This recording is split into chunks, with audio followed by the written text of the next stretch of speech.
नमस्कार साथियों और प्यारे मित्रों। आज हम लोग बात करने वाले हैं एनएचएम के थ्रू, राष्ट्रीय स्वास्थ्य मिशन के थ्रू जो आयुष मेडिकल ऑफिसर की जो संविदा बेस पे भर्ती आई है भदोही जिले अर्थात संत कबीर नगर में जो भर्ती है उसके बारे में बात करेंगे। तो यहाँ पर देखेंगे क्लियर कट दिया हुआ है कि कार्यालय मुख्य चिकित्सा अधिकारी भदोही। तो ये एक विज्ञप्ति निकाली गई है भदोही के सीएमओ ऑफिस की तरफ से। यहाँ पर कई पद निकाले गए हैं। देखेंगे पहला राष्ट्रीय स्वास्थ्य मिशन कार्यक्रम। तो ये जो पहला पॉइंट दिया है 1 से लेकर 6 तक, वो किसके लिए? एमबीबीएस के लिए है। तो हम लोग को ये एमबीबीएस से रिलेटेड है, इससे बहुत मतलब नहीं है क्योंकि हम लोग को जानना है आयुष से रिलेटेड। तो दूसरा पॉइंट देखेंगे, नेक्स्ट उसके बड़ा सा कॉलम है, उसमें राष्ट्रीय बाल स्वास्थ्य कार्यक्रम है जिसमें आयुष मेडिकल ऑफिसर दिया हुआ है। तो आयुष मेडिकल ऑफिसर इसका मतलब यहाँ पर देखेंगे सबसे ऊपर इसेंशियल क्वालिफिकेशन की बात करेंगे। तो इसेंशियल क्वालिफिकेशन जो है किसके किसके लिए है?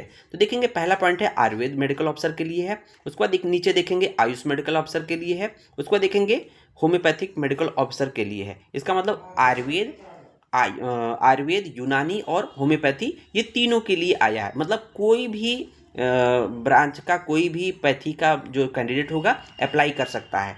अब आइए बात कर लेते हैं कि पदों की संख्या के बारे में। मेल की पदों की संख्या मात्र 1 है और फीमेल के पदों की संख्या 9 है। टोटल 10 पद है। सबसे लास्ट में देख रहे होंगे यहाँ पर अनरिजर्व के लिए जो है 5 दिया गया है। टोटल जो 9 है, टोटल 10 पद हैं जिसमें अनरिजर्व अर्थात जनरल कैटेगरी के लिए 5 दिया हुआ है, ईडब्ल्यूएस के लिए 2 पद हैं और ओबीसी के लिए 2 पद हैं और एसटी के लिए 1 पद है। इस तरह से टोटल 10 पद हैं। तो आइए देखते हैं आवश्यक दिशा निर्देश, जो निवेदन हेतु निर्देश क्या दिया है, ये ज़्यादा इंपॉर्टेंट है कि उपरोक्त समस्त पदों पर दस्तावेज सत्यापन प्रक्रिया एवं साक्षात्कार दिनांक 26 से 11/24 को प्रातः 10 बजे से शाम 5 बजे तक सभागार प्रथम तल कार्यालय मुख्य चिकित्सा अधिकारी भदोही में संपन्न किया जाएगा। दिव्यांगजनों हेतु नियमानुसार आरक्षण प्रदान किया जाएगा। दूसरा पॉइंट देख रहे होंगे, इच्छुक अभ्यर्थी दस्तावेज सत्यापन प्रक्रिया एवं साक्षात्कार के समय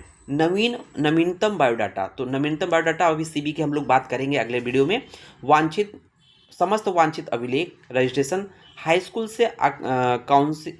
से काउंसिल में रजिस्ट्रेशन तक के समस्त मूल अभिलेख, आरक्षण संबंधित प्रमाण पत्र, 2 नवीनतम कलर फोटोग्राफ तथा वांछित प्रमाण पत्रों को स्वप्रमाणित प्रतियों के 2 सेट के साथ साक्षात्कार में प्रतिभाग करेंगे। तो कहने का मतलब यहाँ पर 2 सेट बनाना हर एक डॉक्यूमेंट का, हाई स्कूल से लेकर आपके बीएमएस तक या बीएचएमएस तक या बीयूएमएस तक के, है ना। और साथ ही साथ आरक्षण प्रमाण पत्र जो जाति प्रमाण पत्र है और 2 नवीनतम फोटोग्राफ है और ये सब चीज़ें आपको ले जाना है। यह पद पूर्णतः नियत मानदेय पर संविदा शर्तों के अधीन है तथा इस पर स्थायीकरण का कोई दावा स्वीकार नहीं होगा। भर्ती प्रक्रिया के किसी भी स्तर पर रिक्त पदों की संख्या में परिवर्तन हो सकता है। तो ये परिवर्तन हो सकता है, कोई दिक्कत नहीं है। उपरोक्त पदों पर नियुक्ति 1 वित्तीय वर्ष तक के लिए मान्य होगी। मतलब ये वैकेंसी सिर्फ 1 साल के लिए है, लेकिन जिसे भारत सरकार के अनुमोदन के उपरांत आगे बढ़ाया जा सकता है। जनरली क्या होता है, एक बार सिलेक्शन के बाद आप लोग कंटिन्यू आगे बढ़ते रहते हैं, कोई टर्मिनेट जनरली नहीं होता है। साक्षात्कार हेतु किसी प्रकार की यात्रा भत्ता देय नहीं होगा। आपको आने जाने के लिए इंटरव्यू के लिए कोई टीएडीए नहीं दिया जाएगा। इच्छुक अभ्यर्थी की आयु दिनांक 31 जुलाई 2024 को 62 वर्ष से अधिक नहीं होने चाहिए। तो उम्र भी बहुत अधिक है। और चयन प्रक्रिया में उत्तर प्रदेश शासन द्वारा लागू आरक्षण नीति का पालन करते हुए भर्ती प्रक्रिया की जाएगी। कोई भी प्रतिकूल तथा तथ्य पाए जाने पर जिला स्वास्थ्य समिति / राष्ट्रीय स्वास्थ्य मिशन उत्तर प्रदेश सरकार द्वारा 1 महीने का नोटिस के बदले 1 महीने के वेतन राशि बराबर राशि देकर चयनित अभ्यर्थी के संविदा / सेवा समाप्त कर दी जाएगी। अगर आपके डॉक्यूमेंट में कोई गड़बड़ी पाई जाती है, कोई मिस्टेक पाया जाता है, तो आपको 1 महीने का नोटिस पीरियड दिया जाएगा और उस नोटिस पीरियड का आपको सैलरी देकर आपको टर्मिनेट कर दिया जाएगा। तो उम्मीद है ये वीडियो पसंद आया होगा। धन्यवाद।